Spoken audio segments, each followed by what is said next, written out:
Welcome back to another episode of Devil's Advocate Trades Edition. Joining me today is Ashley Cox. Now, I did say to you guys on my last episode that she would be joining me and that I understand that she is a powerhouse and all about uplifting women. So help me welcome Ashley. Hi, Ashley. Thank you for coming on the show. Hey, Lisa. Thank you so much. I'm so excited to be here with you and your audience today. Yay, thanks. Okay. You're in the States, yes? Yes. Okay. I said this on my last podcast. I was like, she's from the States and I'm so excited. I love it. Well, I know you're in Alberta and I have a lot of friends in Alberta and all across Canada. So hello to our Canadian friends as well as our friends that are listening from the States and elsewhere around the world. I love that. Thank you. And so we've never actually met. We got a referral from Andrew. Oh, love Andrew. So I got to meet Andrew quickly. We had a quick meet and greet. It wasn't podcast related. And so I was talking to him. He seems like he's a really nice guy and that he's got a lot of really cool things going on. He is, and he does. He is genuinely, I always tell everybody, he is genuinely one of the nicest people that you will ever meet. He is authentic through and through to his core. He's all about building relationships and rapport and connecting people. And so I'm always grateful for the amazing introductions that he makes because he knows literally the best people. So I instantly knew I'm going to love Lindsay or Lisa. Sorry. It's okay. It's okay. I could be Lindsay today. Sometimes I'm Amanda. So. You know, I introduced myself once to somebody. I was like, hi, my name's Lisa. And they're like, Susan? I'm like, where did you get Susan out of Lisa? Like, it's not even the same stratosphere. Like, what happened? Well, for in my defense, I was just talking to my friend Lindsay, and I get called Amanda because I have a cousin Amanda. So it's just all very close. Yeah, but and Amanda Ashley right? is not too. It's not too far. But A, Lisa right? and Susan, I mean, you have an S in common. Oh, people. I don't know. So tell me about yourself. What do you do? Yeah. So I'm a leadership mentor for women who have small businesses. I specialize in micro teams, so teams from 5 to 50. And I love helping women who have a team but no time reclaim their life. And I'm always going around telling them, you know, you didn't sign up to be a business owner and a firefighter. So let's put out those fires and get you back to that CEO seat. That's great. So I'm going to tell you what like the catalyst in my life was. So I mean, I don't expect you to have listened to any of my episodes just at this particular junction. Some people will do the research, but there's a lot of episodes to go through and weed through.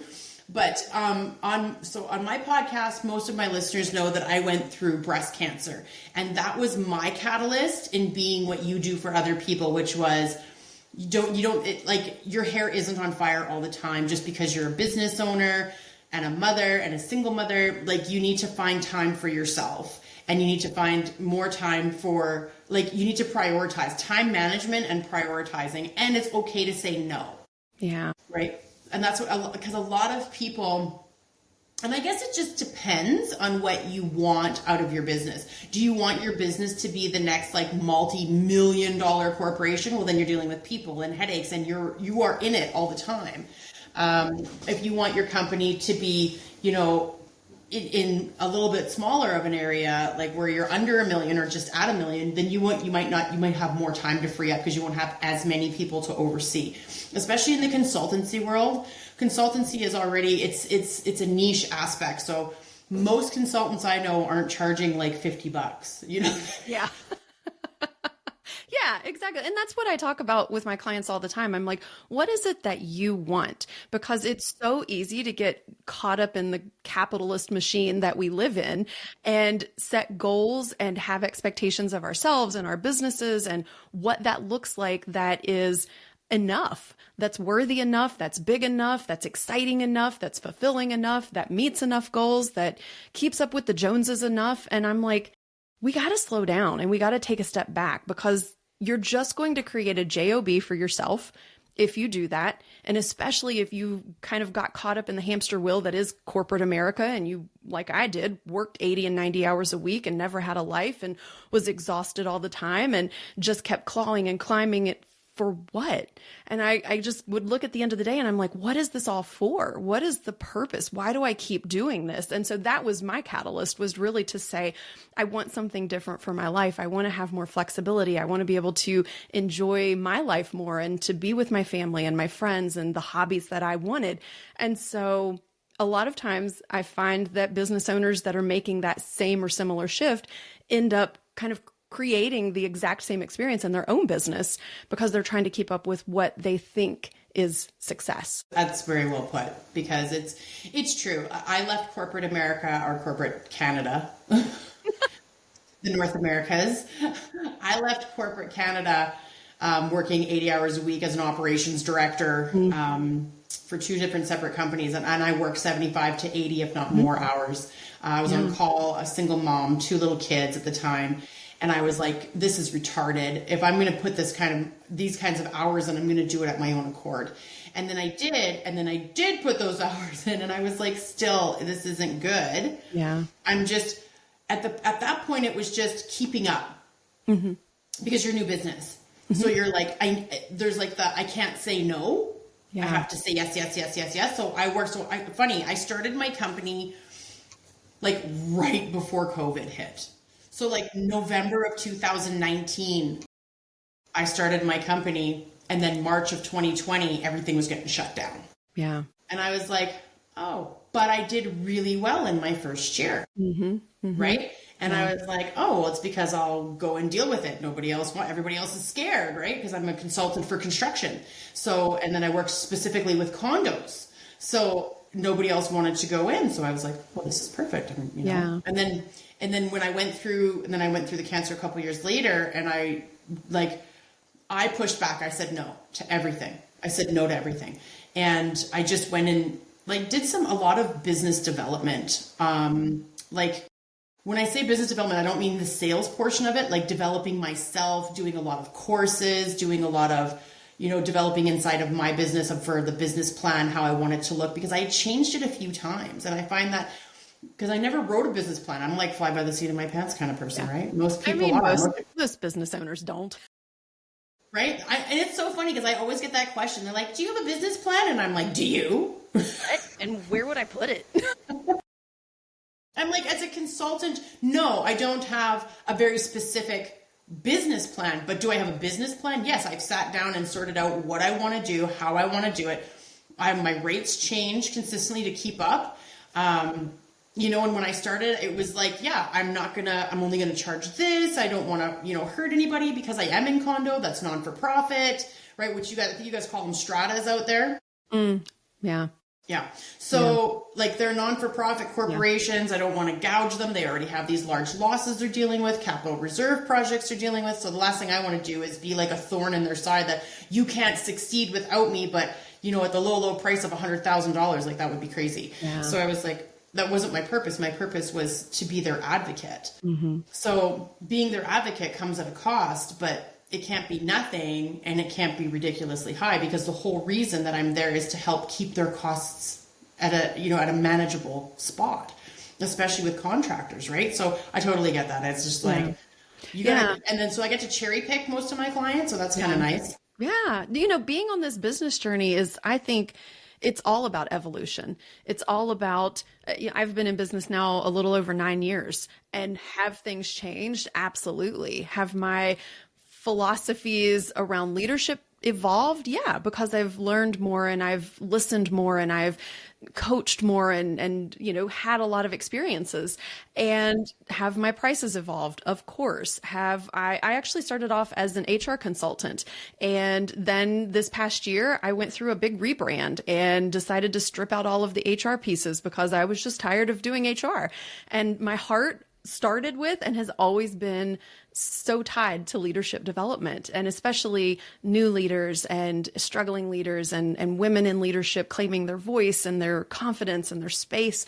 And so it's just always been an evolution. And it's kind of like, I always think of Blockbuster. If you fail to evolve, you fail to be here today. And so I want my business to continue to be here. And I think that's what most of us want. We want to build something, a legacy that we can look back on and be proud of, whether it's just for our own personal fulfillment or for children or the community or whoever we might be building it for. Right. And how cool would it be if there was if Blockbuster came back and turned into like a Netflix? Right. But it was called Blockbuster. I'd be all over that. I know. But it's kind of like, you just think about these things, these lessons in business that we can learn from the big guys. And, when you fail to adapt and you fail to evolve, and also I think from a personal standpoint, if you're not in alignment with your values and with your purpose and with what you want to create in this world, you're probably not going to be around long term anyways, because it's not going to feel good. And it's hard to show up for something that you're not into. So, the motivation starts to go away and the excitement fades. And sometimes business is hard and it's a slog, and you've got to have something deeper that's driving you forward. And I think the same thing with leadership. Why are you wanting to have this team of people, and what are you getting from it? What's the fulfillment for you? And if you're not finding fulfillment in it, why do you have a team of people? Agreed. Now, I have an HR background as well. I also have products on the side that I've built your HR package that coincides with a safety package, because I'm safety designated and I have my HRM. So I built them both. I've been doing it for years, but then I just went and got the paperwork for the HR side of it. But the reality is, I don't necessarily disagree with you. I don't like going into businesses and telling them about HR. I'm like, I don't have any patience for it. Clearly, I was like, we just did this like a few minutes ago. I was like, I'm impatient. And I am impatient because I got to be honest with you. What your role is very challenging, because we still have a lot of those mindsets of, well, their paycheck is their appreciation. Mm-hmm. Well, I tell them what to do. If they don't do it, then like, I need to know how I'm going to fire them. It's like everyone thinks HR is on the business side, and I'm like, HR is supposed to be the bridge. Mm-hmm. They're not supposed to be on either side. They may be paid by the company, but the company has decided to have an HR, department so that there's no lawsuits. They minimize lawsuits and exposure and make sure policies are created internally so that everybody knows what their expectation is. But they are technically the bridge between the two. Mm-hmm. And I'm like, so whenever you walk into an HR department and it's clearly bias, you're in the wrong company. Yeah. 100%. I can't agree with you more, Lisa. And that's one thing that I think gives HR a bad rap, is because there's a lot that side with the company every single time. And the employees feel like they don't have a voice. They don't have an advocate. They don't have an avenue to, be supported. And so even in the work with my clients now, even though I'm working directly with the leader, with the business owner, I'm also still in that role as an advocate for the employee. I'm like, well, how did you communicate this? What did you tell them? How do you have this process outlined? Let's talk about what it looks like to lead a team effectively and with the right metrics and processes and systems in place, so that the employee can come to work and feel good about it and do a good job and, be excited. And, we don't want to run around firing people all day long. That's miserable and it's hard and nobody wants to have that conversation. But it's also expensive and it's time consuming and it's costly from so many different factors, from team morale to the actual cost of rehiring to, getting your whole team in congruence and trained again. And so it's better if we can take a step back and say, okay, what was my role in this as the leader and how can I show up better? Because at the end of the day, these people also have a choice and they have agency to say, you know what, this is bananas. I'm out of here. I'm not sticking around for this. So if you're having a lot of turnover, it's probably time to look internally. And I love that you said that. So I'll tell you, so we're going to share some HR horror stories, because that's just how I love it. So I've never had a problem terminating. It's never been, maybe I'm a callous asshole. I don't know. But I'm not the person that is going to feel bad. And I'll tell you what, I've always been the person that is all about accountability. Mm-hmm. Huge on accountability.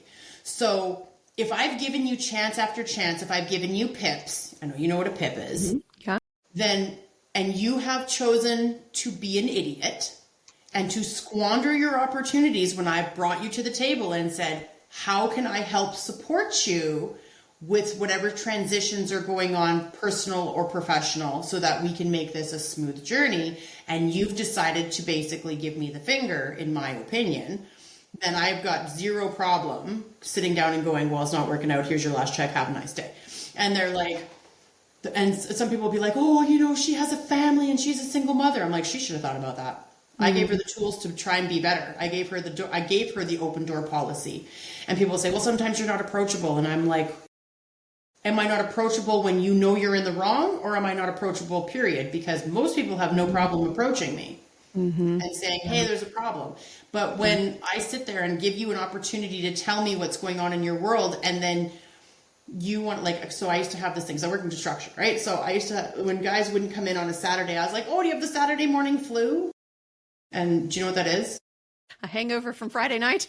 There you go. And they're like, no, I really don't feel good. And I'm like, okay, well, no problem. If you're not going to be in on Monday, I'm going to need a doctor's note. And they're like, well, yeah, I know I'll be there Monday. And I'm like, okay. And some of them would come in and they would be like perfectly fine. And I'm like, because, and then I would explain to them. So then I would have them all in a group and I would explain to them, science tells us that in biology, if you have a cold, there's usually some sort of residual aspect or symptom of that cold inside of 2 days. Just saying. So if you were throwing up for 24 hours, by the next 24 hours, when you're supposed to come in 24 hours later after that, so in your brain, from the time you started throwing up, it's 48 hours back into work. I'm like, you're probably going to have bags under your eyes. Your voice is probably going to feel a little hoarse. You're probably going to look a little tired and sluggish, because that sucks. And I'm like, if you have a cold where you're coughing and you feel like garbage, good chance that's going to show on your person too. So when you come in tickety boo, I know that you've lied to me. And I'm like, because I pay attention to science. This is not male or female. This is people. It's a people problem. And that's where that's what HR is. It's people. It's peopling. You have to understand people. And that's where I struggle with, where I freaked out in HR and I was like, I'm not doing this shit, was when I would develop policies. And I know you're going to appreciate this. I would develop policies and then they would have me come in and I would, I just kind of, pay attention, observe, whatever, talk to a few people, whatever. And then all of a sudden I'd be like, oh, your poisonous apple is that person right there. Oh no, they're really good friends with me. They've been with the company for X amount of years, blah, blah, blah, blah. I don't give a shit. You want to know who your poisonous apple is? It's the guy that's smoking drugs and driving your vehicle. That's your poisonous apple. He's going to take you down, or she's going to take you down. And the more that you allow this bad behavior, you are bringing down the morale inside of your company when you are firing people for much less. Yeah. Your turnover is going to be high. And they fight me. This person makes me X amount. I don't care. Yeah. As a professional, I don't care. Yeah. Well, and even thinking about it from a different perspective is that those types of employees and that type of behavior, when it's allowed to continue, drives away your high performers because they don't want to be in that environment. So if you've got a team that you're like, everybody's garbage, well, that's probably because you haven't taken the trash out in a while, so to say, and you've got some problems on your team that aren't going to be remedied by training, that's not going to be remedied by having, supportive kind of conversations, that there's somebody there that is willfully going against whatever it is that you've set forth. And a lot of times we can kind of look at that also and say a lot of the people problems that we do experience aren't necessarily people problems. They're the leadership approach that you're taking. And so there could be that maybe there's an expectation that's never been communicated, or maybe it hasn't been communicated to every team member, or you played some horrible game of telephone where you told one person to go tell another person to go tell another person. And now it's all been distorted and nobody actually knows what's expected. And so, we always, in my business, we always take a look at like, what are the symptoms? What are the flickering flames? And then let's take a look at the root cause. What's the base of that fire? Is there some kind of accelerant there that's actually fueling this fire that could be, solved with a better communication plan or strategy, a process that could be in place to help everybody make sure that they're following the same protocol, or, terminating that bad apple, because sometimes there is just that one person who is kind of the energy vampire of the group and it sucks the life out of everybody else. And we can't have that either. But I'm like you, Lisa, I have not had a problem terminating people, because I'm like, if you are in my office having a conversation about termination, we've had many conversations, we've done many supports, and you've earned this conversation. Actually, I had a manager one time who said, I am demoting you to our highest level in the company, that of customer. And it's kind of like, you've got to go and you can come back and be a customer with us, but you can't work here anymore. Awesome. Yeah. So, but yeah, I mean, the hardest terminations, I think, for me have been layoffs because people didn't do anything to deserve that. And then people that have kind of gone, like the job has out technologied their capabilities. And so they can't learn the new computer system or the new software or the new manufacturing equipment or whatever it might be because it's gotten so sophisticated. And so in those cases, I always think, we take care of that person. We see that person's humanity and that they had no wrongdoing in this situation. And so how do we take care of and support them? But I've had people I've fired come back and thank me years later. They've seen me in the store and they've been like, thank you. I was a jerk. I was miserable. I was miserable at home. I was miserable at work. Everything was just like a catastrophe at the time. And you firing me gave me the boost I needed to get out there and find something that I enjoy. And I'm much happier and I'm doing really good. And I love those stories. Those are my favorite. Percent. And then I'm like, so when I used to like have the conversations with people and they'd start crying, I'm really weird with crying. I don't like it. It bothers me. I'm not a crier. Mm-hmm. It's very seldom that I cry in my personal life, let alone in my professional life. I'm like cry in the car like an adult, And I, on the other hand, Lisa, I am the emotional embodiment of all the emotions. Yes, I love the cry. It's my favorite. So crying doesn't bother me. Are you a water sign? Are you a water sign? I am. I'm a Pisces. I know you're into astrology, but it does track, doesn't it? I embody all of the emotions. Yeah, and I'm a fire sign, so yeah, I'm like, get it done. I don't care. Yeah. So when people would come in male or female. What's that? I was just going to say, sometimes these signs work for each other. And actually, my significant is a water sign. Mm-hmm. Mm-hmm. Sometimes he's got to put me out, and sometimes I got to make him vapor. It depends. Yeah. Depends on the day. I think my husband must be a fire sign. Sagittarius, is that the end of November, beginning of December?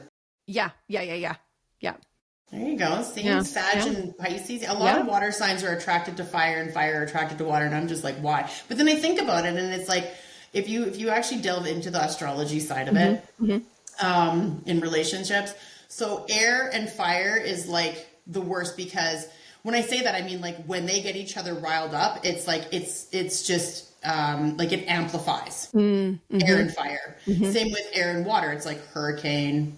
It's like flaming tornado. You know what I mean? Yeah. Flaming tornado. Whereas we just put each other out.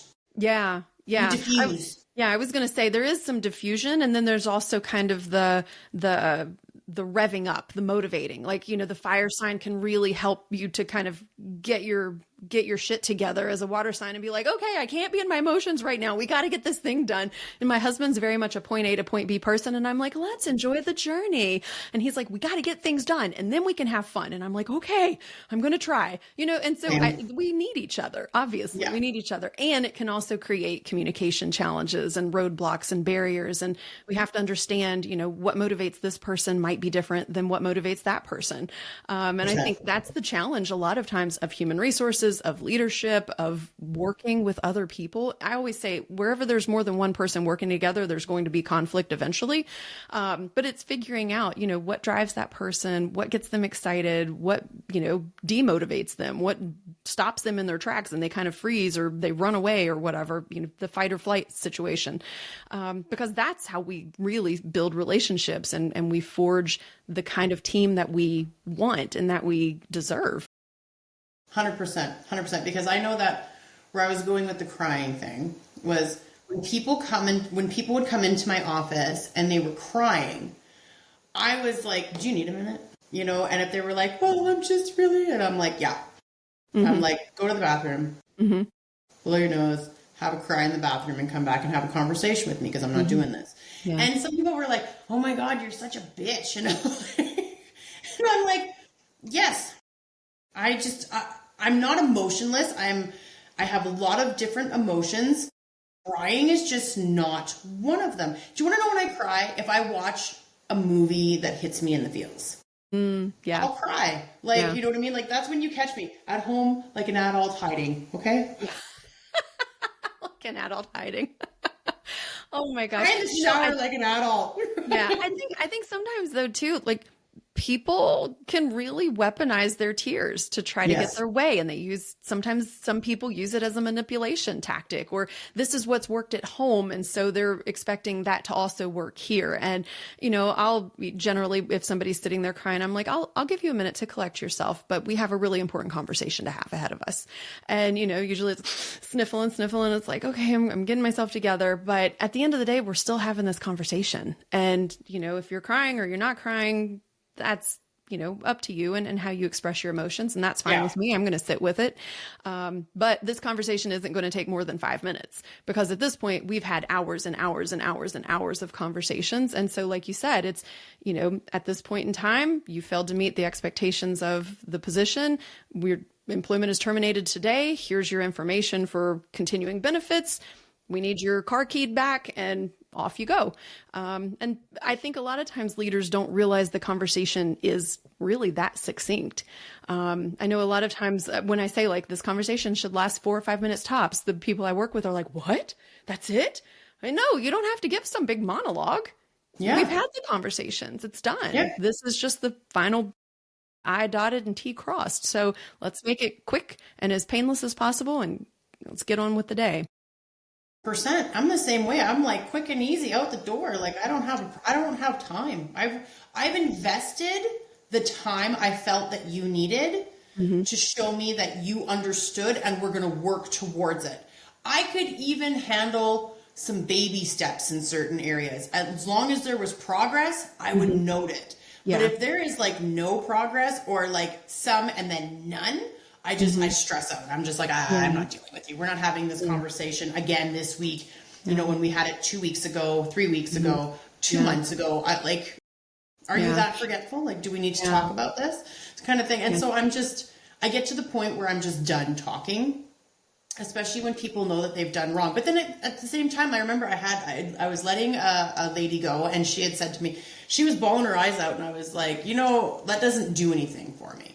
Like, I'm not going to like come over and coddle you. Like, you understand that, right? And she's like, and I'm like, are you happy here? And she was like, no. And I'm like, okay, then that's what this is about.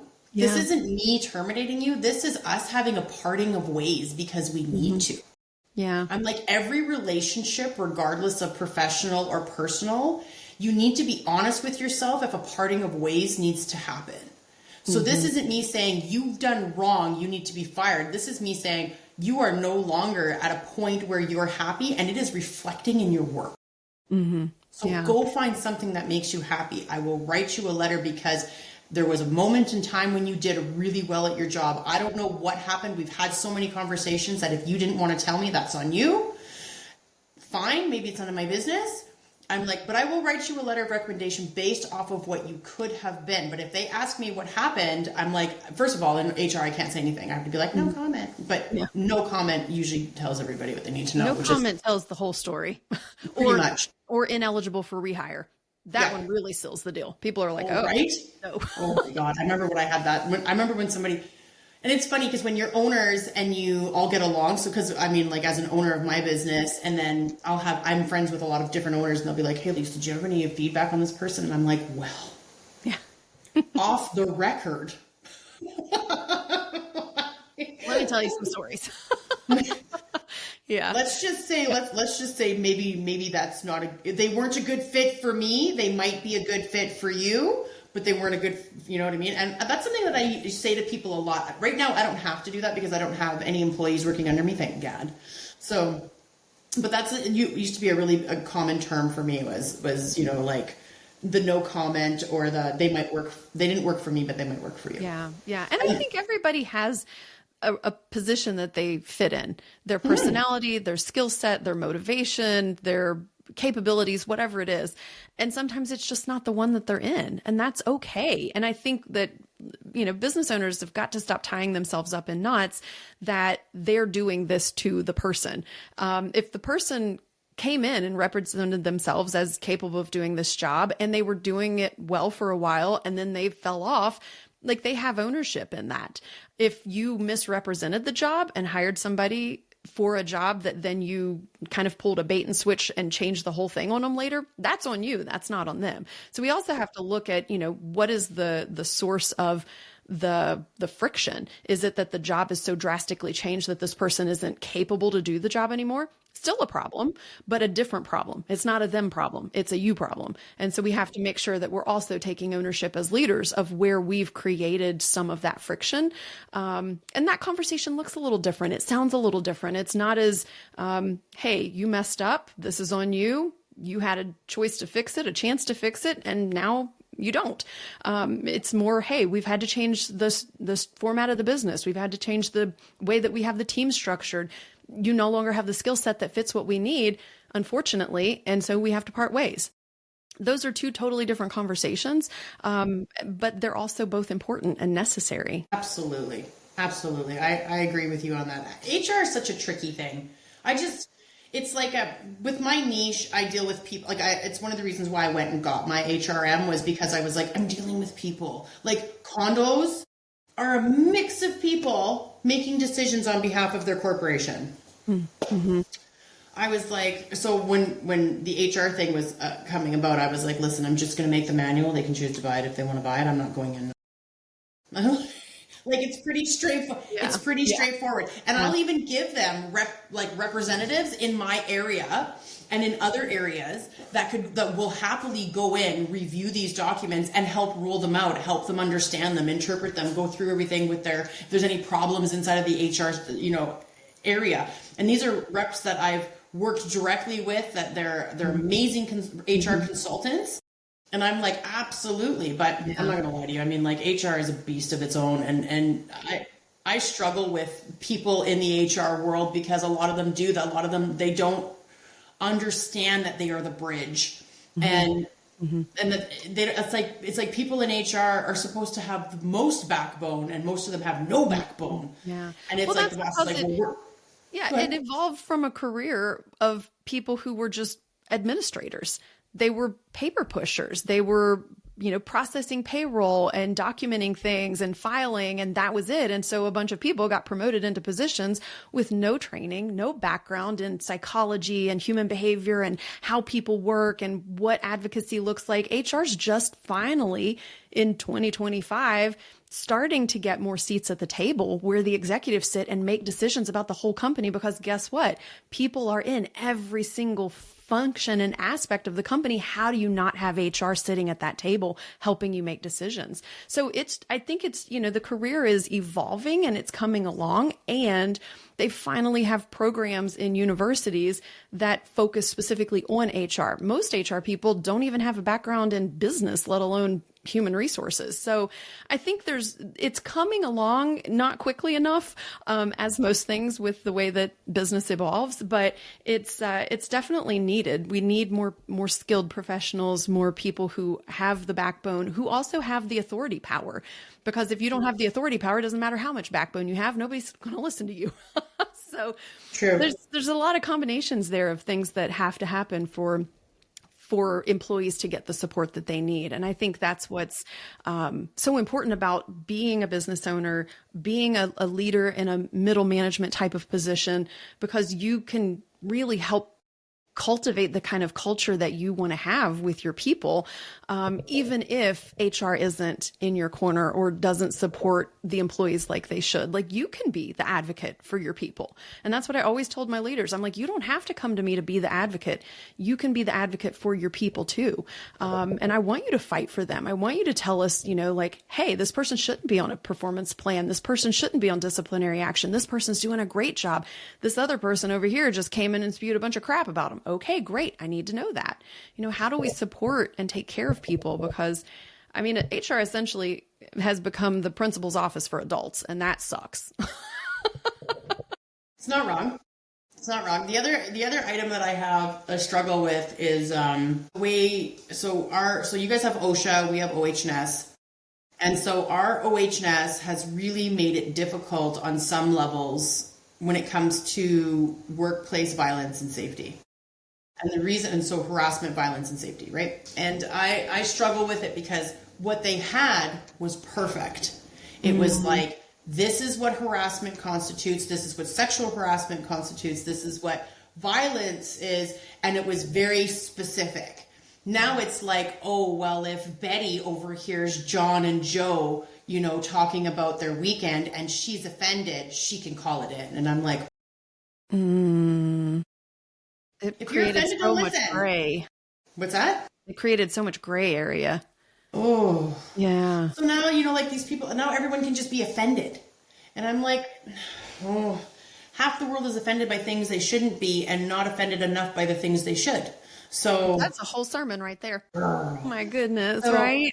Yeah. But it is. It makes it hard to be an advocate. It makes it hard to understand the rules of engagement. How do we work together? How do we support each other? And I think everybody's just so divided and so hell-bent on being mad at other people that it's like everybody's looking to pick a fight. And it's like, I don't want to fight. I just want us to get along and do good work and be good people in this world. Can't we just do that? Yeah, especially being a Pisces. You guys hate fighting. Oh, gosh. I know, which is how I ended up in HR, right? I'm like, literally, it's a fight every day. You're like, let's hug it out. Yeah. It's fine. Why are we mad? Can we just not be mad? No, but I can tell you're very diplomatic. I'm a little bit more rough around the edges when it comes to it. I'm like, I don't have time or patience for this, so let's just get this through. Now, if you're someone who genuinely has a problem and you come to talk to me about it, you open that door and say, I need to have this conversation. I don't brush you aside. I'm not like, I don't have time. I'm like, absolutely. What's going on? I have enough, compassion and empathy and sympathy for people that I can sit with them and hear what's going on and, like just hold space for them while they have that conversation and then, make a decision on how we're going to, sometimes it's just as simple as, we're going to look at the policies or most of the time I know the policies off the top of my head. So I'm like, this policy right here, you can engage, at which point you can go on EI. We won't lay you off. We'll hold your position. It sounds like you have a lot going on. You are not fit for duty. So I'm going to tell you to go home and here's all the forms you need to fill out for me. I will submit them for. Yeah. Yeah. Mm-hmm.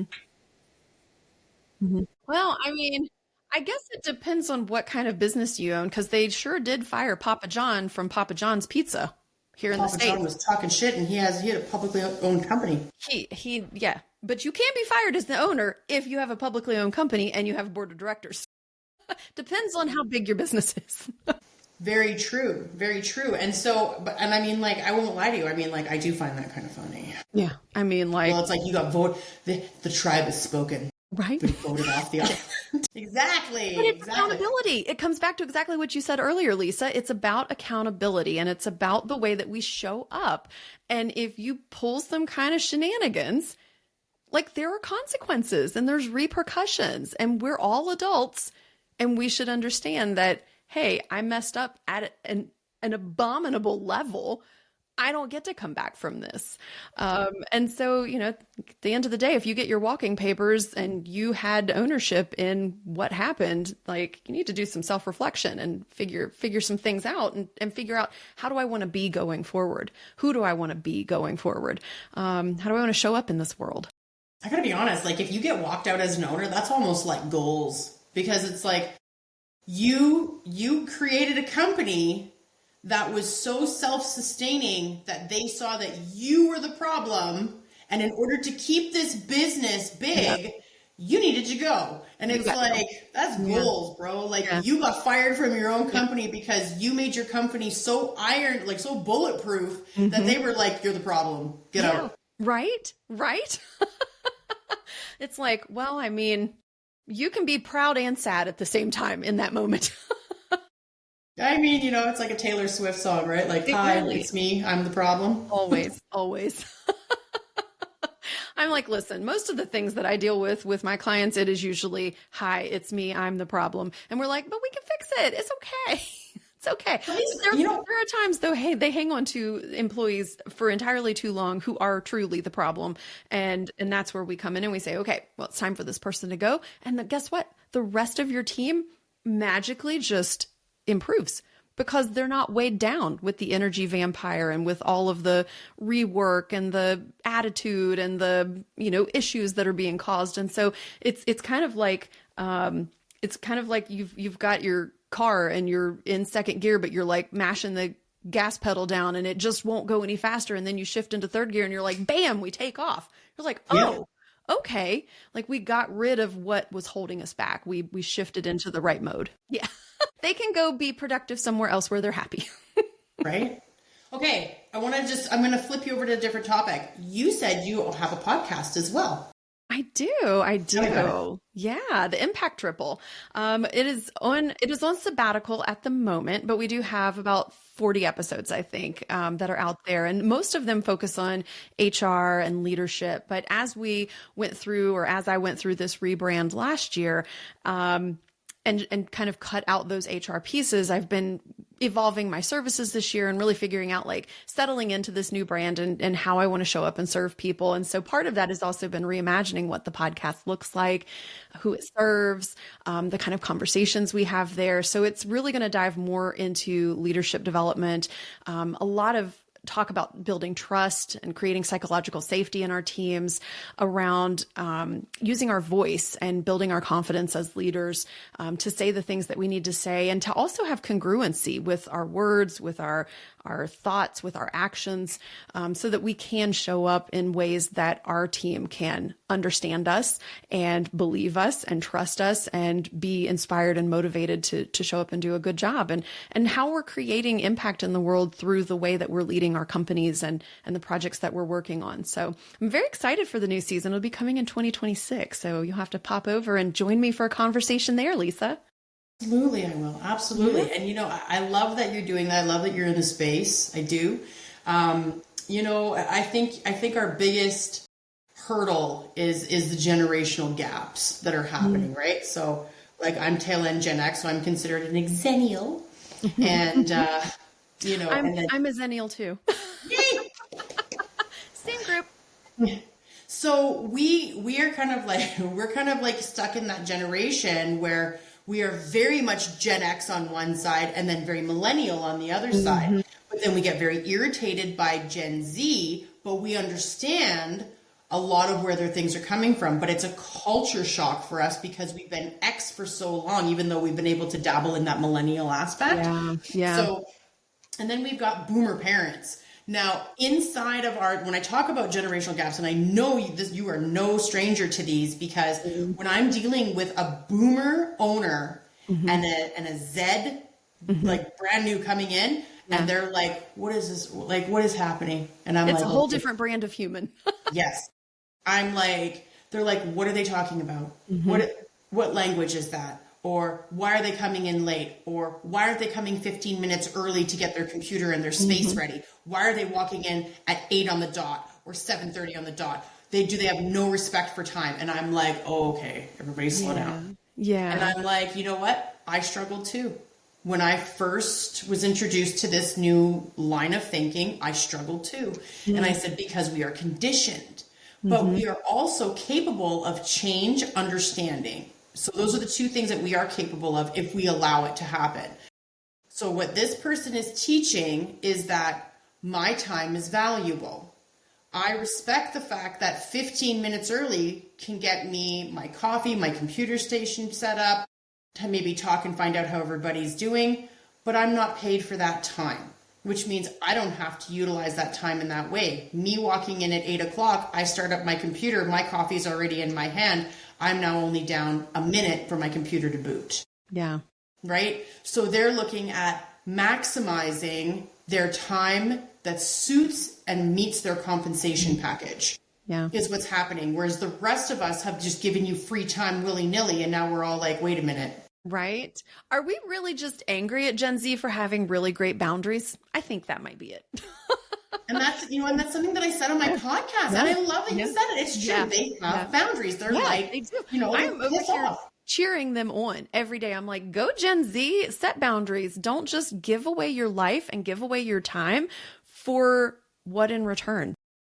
Yeah. That's the problem. It's not been equitable. It's not been an equitable investment of my time and getting something in return. And Gen Z has seen that, and they're like, I'm not here for it. I'm more on the millennial side than I am on the X side. I do have a lot of those X tendencies though, when I'm like, oh my God, like just frustrated with the world in general. But, I've generally, I think through my journey was very much that already a very boundaried kind of person. And I remember my first job in HR, my manager dinged me on my first performance review because I didn't put in enough quote FaceTime. And I was like, what does this mean? And he was like, well, I'm here at 6 a.m. every day. And I was like, I didn't think our job started till 8. And he was like, well, yeah. And I was like, well, I get here at 7:50. How much earlier do I need to be? And I didn't stay late. I didn't stay until 6 o'clock and 6:30 and 7 o'clock in the evening. I'm like, I'm not here to spend 14 hours a day. But he thought I was. And so I got dinged for that in a performance review. But I always bucked the system when it came to, I'm not just doing something just because you do it. It has to make sense. Why are we doing this? Why does this matter? And I think that's one of the very characteristic millennial traits I have. I'm always asking why. I'm like, why? But what's the purpose? Why are we doing this? And, the boomer generation is, well, we do it this way because this is the way it's done. And we don't question authority. We follow it and we get in line and we do the thing. And I'm like, but why? And they're like, no questions. So I think too, if you've got a boomer owner and you've got a Gen Z employee, it's helpful to have that Zennial in the middle who can kind of help bridge that gap. Talking about bridging gaps with HR, having multiple employees in multiple generations can also help bridge communication gaps and the way that you think and the way that you show up in the world and help each other learn. Because like you said, you have to be comfortable with change and be adaptable and just understand that we're all, at the end of the day, we all want to do a good job. Like most people don't want to come to work and be miserable. We spend a lot of time there. We want to come to work. People do. Some people do, but that's just because they're miserable in general. Accurate. They want something else to bitch about. Yeah. But most people want to come to work and do a good job and have a pleasant experience. And they're not being contrary just to be contrary. There's probably something deeper going on there. And it would be really wise to just say, hey, help me understand. Why do you come in right at 8 o'clock? Instead of like, you got to come in at 7:50 and blah, blah, blah, blah, blah. It's like, just pause, just take a step back. That's my favorite phrase, by the way. Help me understand, because it pulls down defenses. Yeah. It's a safe phrase. Help me understand. I use it too.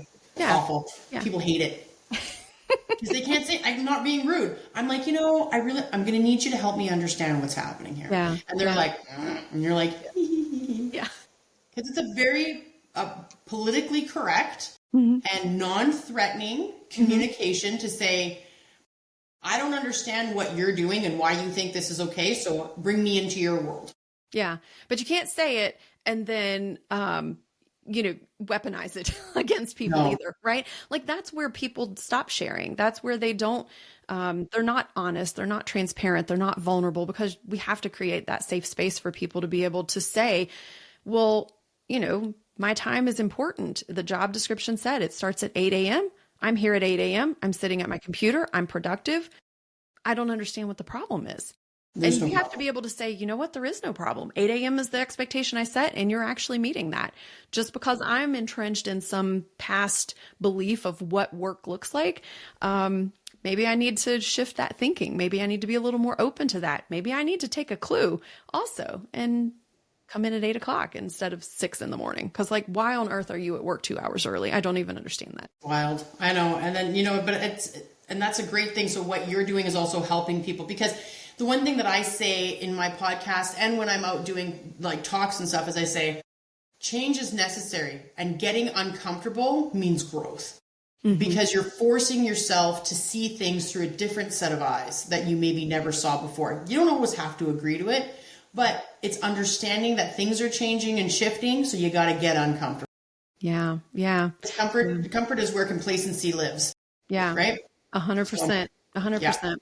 I love it. I love your podcast and what you're doing and all the things. Oh my goodness. So do you guys do talks in your in and around your state? What state are you in? Yeah, so I'm in Tennessee, and I do virtual talks, in-person talks. I actually have a talk coming up next week here locally, which is exciting. We're going to talk about the 3 traps of leadership, so that'll be a fun talk. And I've talked on stages all across the country and in different formats and venues, and I love to talk. That's fair. That's right. That's my daughter. My kids have. I'm on a family plan. So my kids are the only ones that can get through on my cell phone, even when it's on like do not disturb and silent. Yeah. She's just asking me a question. Life happens. So It is real life. It is real life. It is real life. But yes, but anyways, I will let you run, but I want you to do me a favor. So just hang out real quick.